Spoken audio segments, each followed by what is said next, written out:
Thank you. Over to you. Please introduce yourself and continue with the presentation. Okay. Yeah. Good morning, everybody. I'm Gindo Aljuma, Mali site PI. And my talk will be focused on some key points like the data management expertise, the infrastructure, recruitment strategies, data quality processes, challenges and lessons and key research from existing database and registry. Next, please.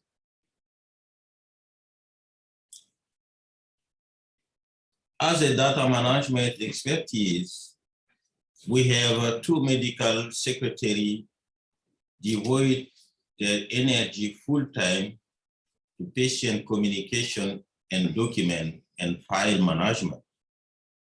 A data management team consisting of 4 trained individuals coordinate with secretary in order to integrate the information from the medical chart into the CLD database. Next. Therefore, we create a unit, we call it the data unit. This unit is headed by an assistant professor of epidemiology, a full-time data manager and full-time biostatistician to facilitate real-time evaluation of clinical data and biological sample collection and storage, including quality control review and all data and sample collected. Next. We have also a full-time informatician available to support this data unit.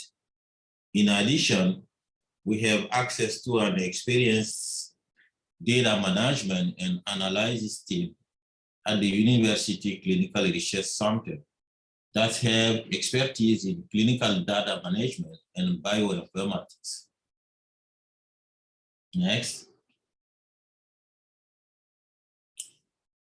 The CLD is equipped to engage with CC and SADC steering committee, and access to the internet and computational resource is available, but these are needed to be improved. We develop educational message on sickle cell disease topics that are displayed on screen in the corridors and waiting room of the CLD. Next. The data unit is equipped with 6 computers with RedCap software.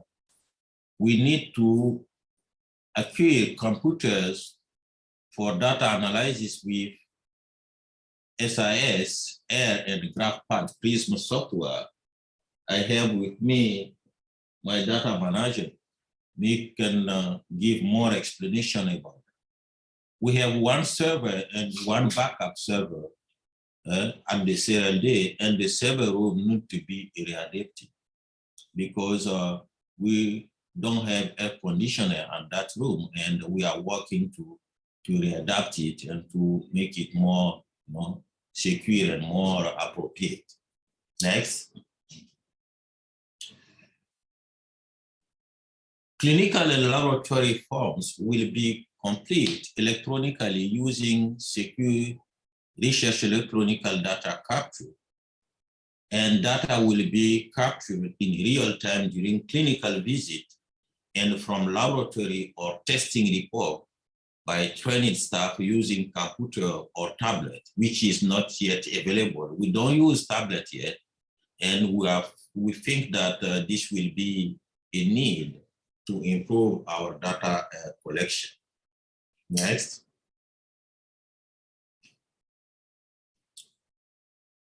As a recruitment strategist, it is important to say that CLD has a long-standing history of engagement with community and has continued to work in order to build trust for community permission to perform research. Community outreach will be performed through existing collaboration with the Mali Minister of Health and 4 hospitals in Bamako.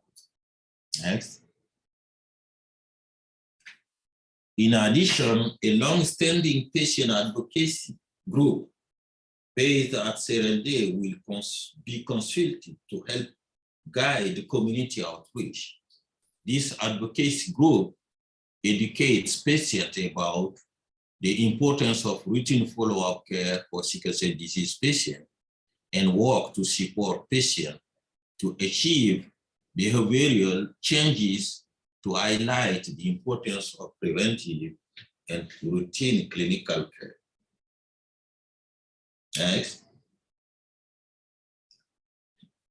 A postnatal and early diagnosis of sickle cell disease under the age of 5 is ongoing with these 4 hospitals.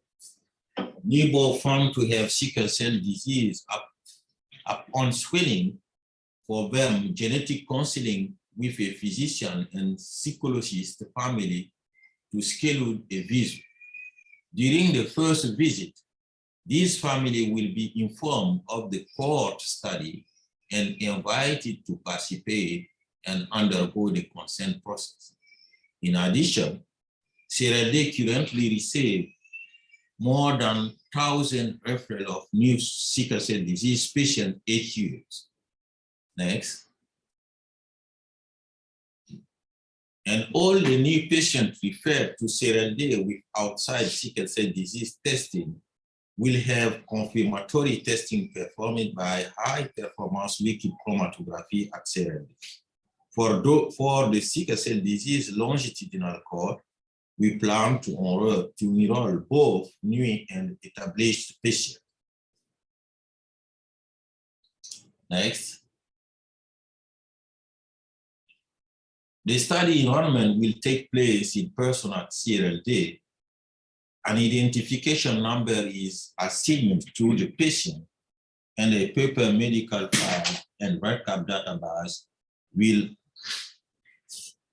be created.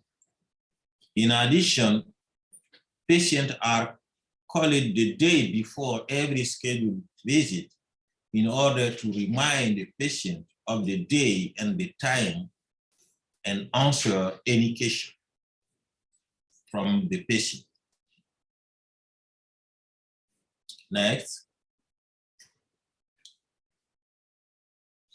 The data quality process, this activity is under the responsibility of our assistant clinical researcher by making a monitoring plan and creating a data editing plan.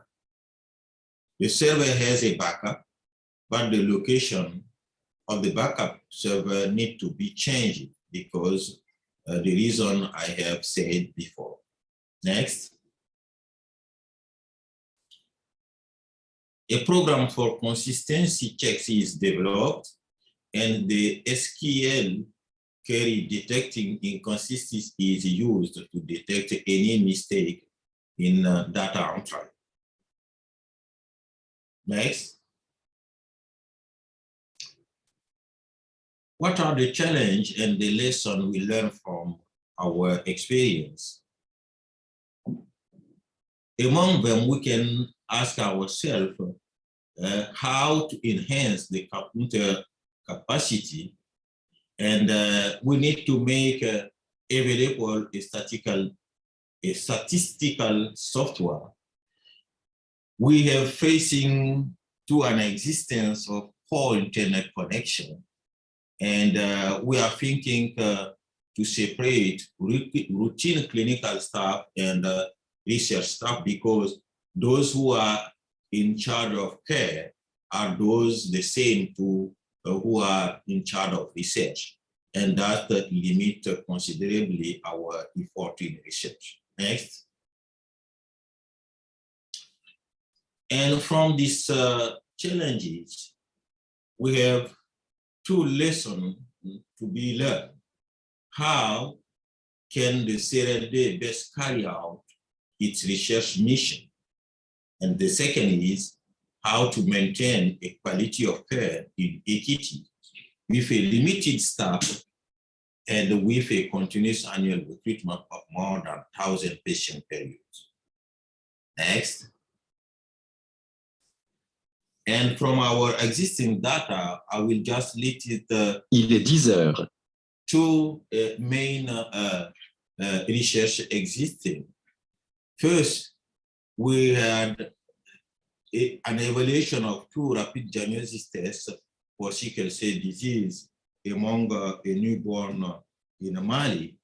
And secondly, we just focus our report on seasonal biological changes and its outcome among a follow sickle cell disease patients in Mali.